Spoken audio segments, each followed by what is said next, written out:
Hola a todos mis hermanos, paz y gracia sea con cada uno de ustedes. Hoy en esta vitamina de amor quiero compartir con ustedes o seguir compartiendo con ustedes una historia que veíamos ayer, una historia real, no es una parábola, es una historia real que habla del joven rico. Ayer hablábamos en esta enseñanza, perdón, del joven rico y veíamos que él no tenía realmente su corazón puesto en el Señor, sino que su corazón estaba puesto en lo que tenía, su confianza y su corazón estaban puestos en lo que tenía. Y esta madrugada, esta enseñanza daba vueltas en mi cabeza, por alguna razón el Espíritu Santo la traía a mi memoria y empezó a dar vueltas en mi cabeza esta enseñanza y entre medio dormido y medio despierto recibí algo que creo que es de parte del Señor y ese algo era de que el joven rico se estaba justificando delante del Señor. El joven rico, en él había un temor que lo hacía que se justificara delante de Dios, en este caso delante de Jesús. Y me di a la tarea de investigar por qué realmente esto estaba pasando en esta persona, por qué realmente muchas veces nosotros por temor a una represalia, a un castigo, o como muchas veces nos han enseñado al famoso infierno, hacemos las cosas solamente por cumplirlas, como un acto externo en nuestra vida y no realmente por convicción o por amor. Y empecé a investigar un poco desde el Génesis y cuando uno lee la historia del Génesis en el capítulo 2, uno se da cuenta que cuando Dios puso al hombre en el huerto del Edén, Dios, además de todos los árboles y plantas que creó, que puso en el huerto, y puso dos árboles, el árbol de la vida y el árbol de la ciencia del bien y el mal. Pero solamente le dijo al hombre que no podía comer era del árbol de la ciencia del bien y el mal. No le prohibió comer del árbol de la vida, porque de alguna u otra forma el hombre estaba en obediencia, estaba en la cobertura de Dios y para él la vida no estaba escondida, realmente estaba disponible para él.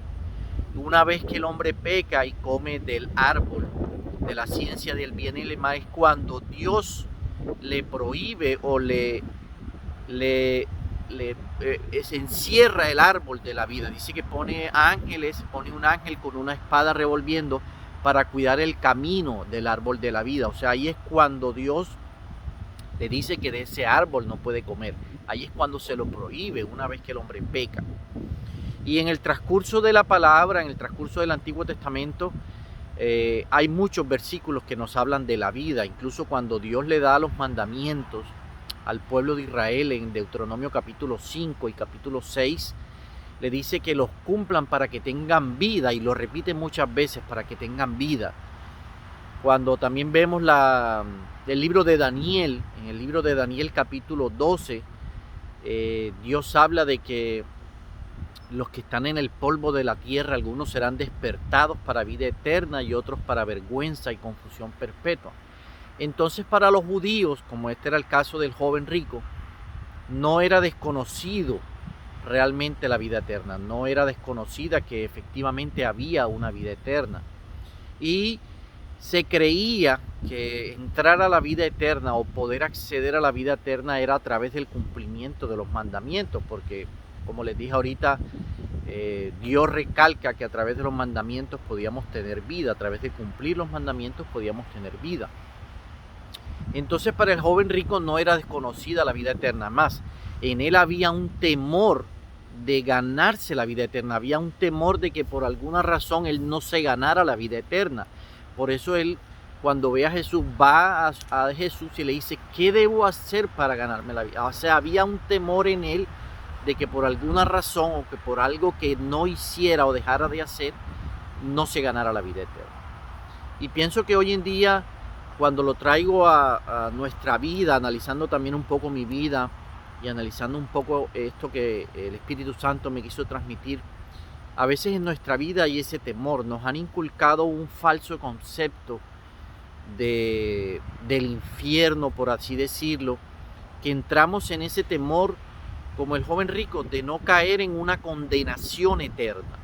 Pienso que este era el temor que había en este joven de no caer en una condenación eterna.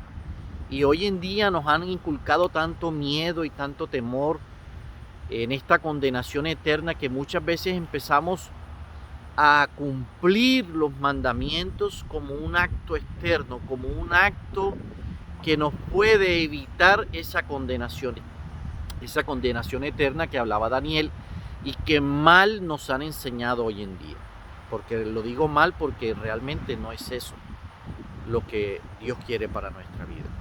Entonces, para esta persona cumplir los mandamientos y para nosotros cuando tenemos ese temor de una condenación eterna y empezamos a cumplir los mandamientos por ese temor, es decir, cumplimos un acto externo de los mandamientos para no tener una condenación eterna, entonces la vida para nosotros, la palabra de Dios, los mandamientos se vuelven gravosos, se vuelven una carga.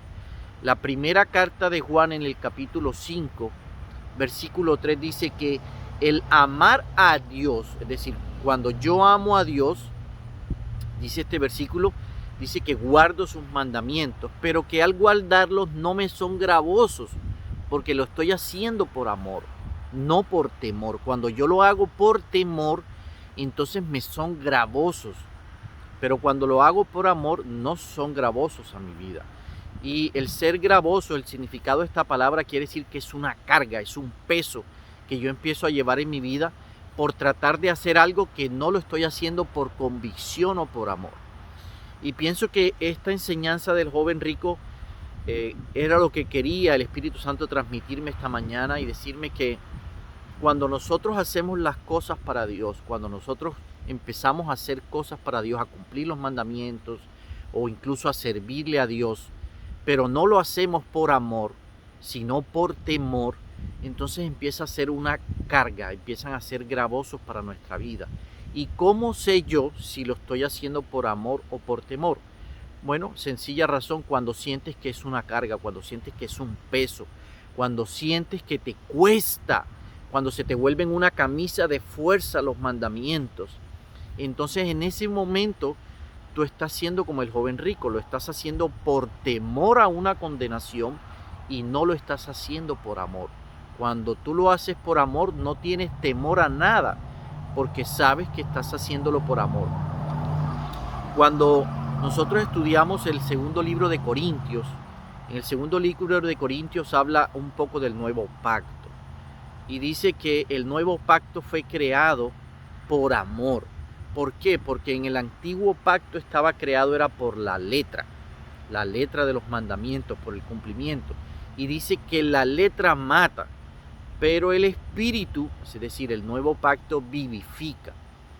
Y por eso cuando nosotros cumplimos los mandamientos y cumplimos la palabra de Dios, le servimos a Dios con amor, entonces estamos en el nuevo pacto, estamos a través del espíritu. Pero cuando lo hacemos gravoso, cuando lo hacemos por temor, entonces nos está matando la letra del Antiguo Testamento. El cumplimiento de la palabra de Dios nos está matando nuestra vida lentamente, porque empezamos a llevar esa carga, esas maletas en nuestra vida por tratar de cumplir un acto externo por temor a algo que nos pueda suceder, por temor a una condenación eterna. Cuando este joven rico va a Jesús, llega con ese temor. Señor, ¿qué debo hacer para ganarme la vida eterna? Había un temor en él de una condenación. Y entonces Jesús le dice, cumplirá los mandamientos, porque eso de alguna otra forma era lo que estaba escrito en la ley. Pero Jesús se da cuenta que este joven lo está haciendo no por amor, que su corazón, como lo dije ayer, estaba lejos de Jesús, estaba lejos de hacer las cosas por amor. Lo estaba haciendo por cumplir un acto externo, pensando que posiblemente eso lo podía conducir a una vida eterna. Pero Jesús se da cuenta que efectivamente no es así. Por eso también vemos que el joven rico se entristece al darse cuenta que lo que estaba haciendo no valió la pena, porque Jesús le pide otra cosa diferente. Jesús le estaba pidiendo su corazón. Jesús se da cuenta que lo que él había cumplido y lo que había hecho no lo había hecho de corazón, que había sido una carga impositiva por la ley, por la tradición, por cultura, por enseñanza, pero que realmente no lo había hecho de corazón. Hoy te invito, mi hermano, así como lo he hecho yo en este día, a reflexionar si lo que estamos haciendo para Dios, si el cumplir los mandamientos, no son gravosos, no son una carga, o si realmente lo estamos haciendo por amor. Esa es la invitación que te hago hoy para que cada uno de nosotros escudriñe nuestro corazón y pensemos si lo que estamos haciendo lo estamos haciendo por temor o lo estamos haciendo por amor. Espero que en este día el Señor te bendiga, que la paz, la gracia y la misericordia de nuestro Dios esté con cada uno de ustedes. Bendiciones para todos.